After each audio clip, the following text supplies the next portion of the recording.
Hi. We are back again with Fiifi-Manfred on YouTube. Here with me, Fiifi-Manfred on YouTube. I'm grateful for the time, for all the time, for choosing us consistently and then being a part of this big family. It's a growing family, a family with a lot of people having a conversation, joining the conversation, listening to the analysis and enjoying it and sending feedback. If you've never sent a feedback, I think you should. You should send a feedback. If you check on our social media handles, my Twitter, Fiifi_Manfred, Fiifi-Manfred on Facebook, Fiifi-Manfred on TikTok, everywhere you can send me a DM. My DMs are open. I want to hear from you. Send me a DM. Let's have a conversation. Let me know your thoughts about everything that's going on. My name is Fiifi-Manfred. This is Fiifi-Manfred on YouTube. You are welcome to Fiifi-Manfred on YouTube. And it's the transfer edition. It's a 2-in-1 actually.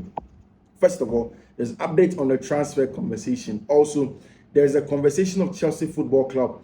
Yesterday, Chelsea were able to beat Preston Town in the FA Cup fourth round. They are in through, and then it was a mixed feeling, mixed performance. First half, Chelsea were brilliant. Second half, first half, Chelsea were lackluster, and then it lacked everything that you need from a top team. In the second half, after the 68th minute to be precise, Chelsea were able to turn on the heat and then get a job done. How did this game go? Now, there are a lot of injuries also in Chelsea's camp. What is the general conversation about Chelsea's injury situation? Nkunku is down with a hip injury. Fabrice Hawkins is reporting as going to be out for about 3 weeks in there for Chelsea Football Club. In the context of that, we'll look at Reece James's injury, Benjamin Chilwell's injury, look at injuries of Romeo Lavia and he recurring.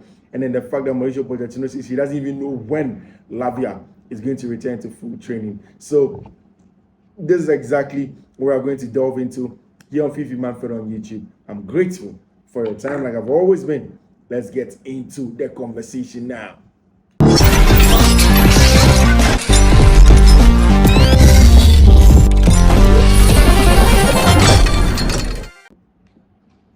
So first off, we're touching base at FC Bayern Munich. So when I actually saw this from a lot of the multiple reported outlets, the big outlets, I asked myself, is this really true? And it's the fact that Thomas Tuchel wants to sanction a sale, the purchase actually, for Eric Dyer into his midfield. I've consistently mentioned that, Thomas is a very pragmatic manager, one of the most pragmatic managers that still wants to play the positional play. So he essentially is a hybrid in terms of that way of playing. And Thomas wants a steal in the middle of the park. I've said several times that I think that Goretzka, whilst he is physical and big and bulky, essentially isn't the man. And also, mind you that they went to Fulham to go and get João Palhinha on deadline day. That didn't go through. For some reason, João Palhinha returned to come and play for Fulham. And then this time, there's a possibility that he goes back. But also, as part of the options, they are looking at Eric Dyer possibly to FC Bayern Munich. In the end, we're sticking in there as well. First of all, at Manchester United, the Ineos group have returned. The Ineos group are in actually, officially, and they are going to run the day-to-day administration of Manchester United. Sir Jim Ratcliffe went into meetings. A lot of the people there at Manchester United say that there's a good feel about him. They want to believe him that he can get a job done. First of all, is the fact that they are not going to take any decision on Erik ten Hag based off of the past. They would want to see his work whilst they work together and see how best they both can work together and then grow into a unit with respect to how they want to do their things as a team, how they want to direct the sporting direction of Manchester United. So that's why even decisions like Jadon Sancho leaving to Dortmund, whilst there hasn't been full agreements yet, that hasn't been confirmed yet, but it's very close. Jadon Sancho is going to go on that loan and will join the Dortmund team in Malibu for them to train in the winter training camp before the German Bundesliga returns. So Jadon Sancho is on the verge of joining Dortmund on loan, on a 6-month loan in there as well. And it's a big one. But you see, one of the things that's going to be very important, whilst if you look at the agreement of Ineos and then the Glazers, it stipulates the amount of money that Ineos will direct into that. In the long term, they want the sporting direction of Manchester United to be funded by Manchester United in itself. They don't want that to be funded by outside people like the Glazers used to do sometimes and take loans and all of those things.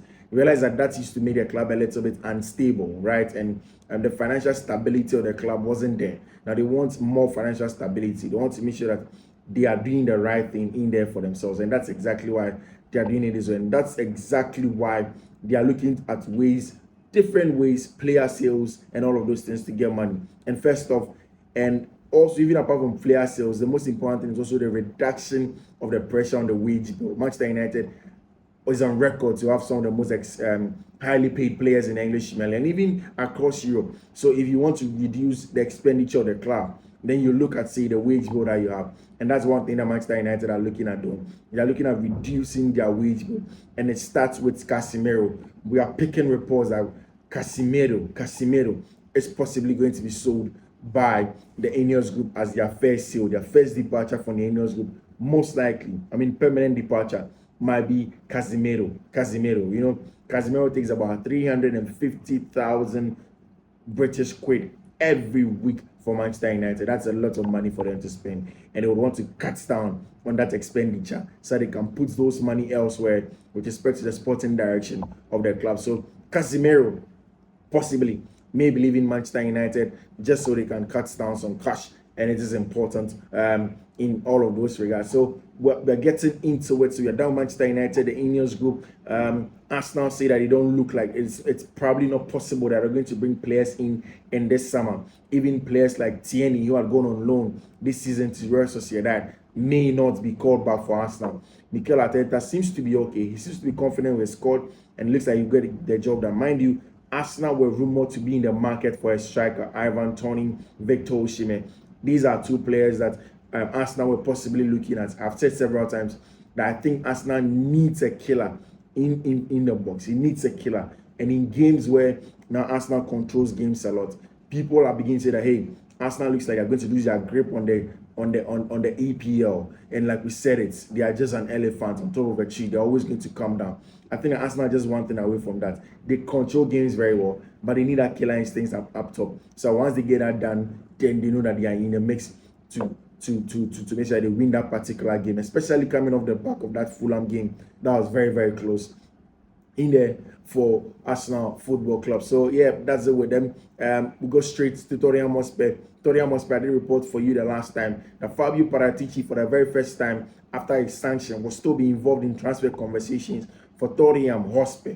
Fabio Paratici, after the transfer, after that ban that he had from UEFA and by extension FIFA, he's still going to be in a conversation of trying to help Tottenham Hotspur in the backstage, in the dark, behind the veil, under the veil actually, beneath the cover, to make sure that he helps Tottenham Hotspur and Ange Postecoglou get the right thing. In fact, there are lots of reports from Tottenham and then Spurs and then in London that shows that Ange Postecoglou was pinpointed by Fabio Paratici even before he left. So Fabio is going to play a key role in everything that Tottenham Hotspur does. So we go straight to the likes of Timo Werner. Timothy Werner, the 27-year-old, most likely may be leaving RB Leipzig, possibly on loan or on a permanent transfer to join Ange Postecoglou and his team up top.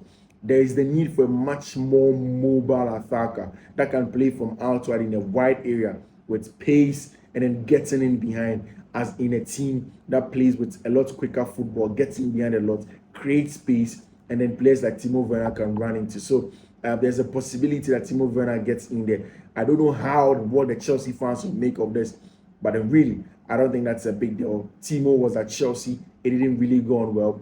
Now he's moving to Tottenham Hotspur, a place where Chelsea fans don't want to see players who have played for them go. But hey, that doesn't matter. It is time for him to take a new chance, and I think that he's going to thrive under Ange Postecoglou in there for Tottenham Hotspur. Now let's get into Chelsea and everything that has been going on with Chelsea. First of all, Christopher Nkunku was reported injured yesterday by Mauricio Pochettino after the game, where he said that after training, Christopher Nkunku felt something in his hip. Of course, it means that Christopher was probably suffering from a hip injury. Albeit this morning, Fabrice Hawkins has come out. He has been very clear and verbatim that Christopher Nkunku's injury is nothing serious. Yes, at large, is going to be out for 2 to 3 weeks with that hip issue. but it's nothing serious. He's going to return for Chelsea Football Club and he's going to play some very good football for Chelsea in there for them. And I think that this has been the biggest issue of Mauricio Pochettino this season. A lot of people ask that Chelsea's performances should be flawless and then perfect, but you're not going to get that when key players keep on getting injured week after it. That's nobody's fault. That's not my fault. That's not Pochettino's fault. That's not the medical team's fault if you're tempted to think that way. It doesn't happen like that. Players who get out of injuries have recurring, non-recurring, but for a while until they stabilize, they may be getting some small injuries. It's just like taking your car to the mechanic and you coming back, you hear some sounds, you hear some changes, and you go back again, make sure things are tightened better. So I'm glad that once I felt that wasn't going to be a long-term injury for Nkunku, that's been confirmed by Fabrice Hawkins, who is a very, very good mouthpiece for the French-related players, very good mouthpiece for the French-related players. So it's clear that Christophe Nkunku is out with a hip injury, but that doesn't look like it's going to be a long one out for him. So in the context of Chelsea, Reece James, Benjamin Chilwell is now recovering. Romeo Lavia recovered, played a game, and then he's out again. And then Nkunku, Romeo Lavia was an ankle injury at some point in time. He recovered. Then a hamstring came, and he had to stay on to get full recovery before any other thing. He got recovered, played a game, and then now he has gotten another issue. Possible just a slight relapse with a hamstring, and they will not want to force him. So Romeo Lavia is being reviewed, is being checked again with that. And sometimes you see some of these things happening to Chelsea, like Caicedo getting injured, Enzo Fernandez getting injured, Leslie Gochugu getting injured, and then you ask yourself, maybe when Klopp says that he is lucky or he was lucky in missing out on Moise Caicedo, Enzo Fernandez, and all of these DMs at Chelsea, but you can understand. But hey, whilst this is happening, we are expecting to get Nkunku back into the squad after a few weeks in there for Chelsea Football Club.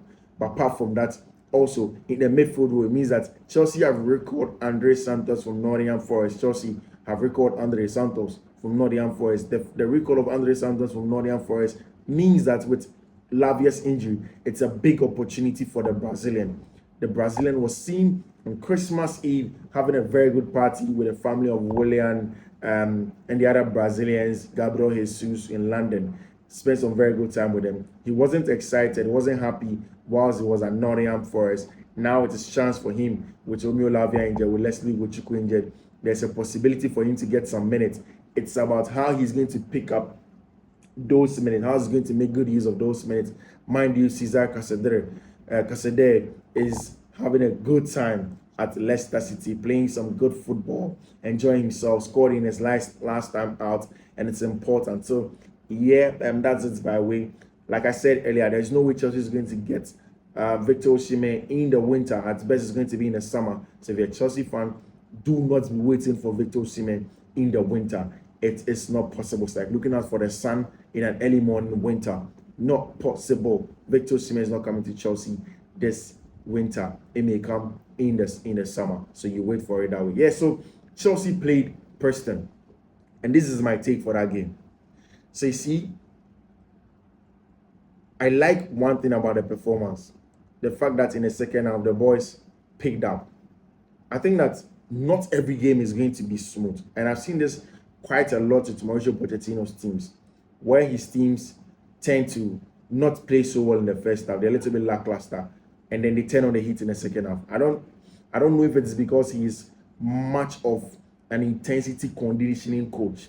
So if you want to see his team playing very well, then they have to be have optimal intensity. When the intensity is slightly down, then they're not playing too well. So usually you see that in most of his teams, right? And that's what I keep on wondering. But hey, the first half wasn't a good one. They went into recess. They came back. They were very, very good. I must mention that Levi Cole was brilliant at left center back yesterday. Very, very good. Alfred Gilchrist was also very solid.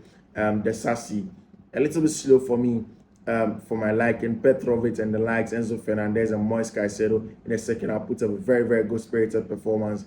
And the attackers, Raheem Sterling has scored back-to-back in these games that he scored. His last two goals, however, have been from set pieces. So Chelsea needed to win. I don't think that there's a need to necessarily win nice. This season is a transitional season for Chelsea. Sometimes it's mind-boggling the amount of pressure that is on the team. even whilst they're in this transition phase. So yeah, they did get a win. I told you cup games are going to be very important. And the next one is also a cup game that gives Chelsea a possibility of playing in a Carabao Cup final at Wembley. And I know that they're going to put in a lot of work in trying to prepare for that. I'm going to bring you the update tomorrow. But yeah, that's it. Transfer update on Chelsea Football Club, update on every other thing that's going on. Manchester United, Arsenal Football Club, Barcelona, Bayern Munich. That's it here on Fiifi-Manfred on YouTube. I am grateful for your time. Enjoy your weekend. Bye.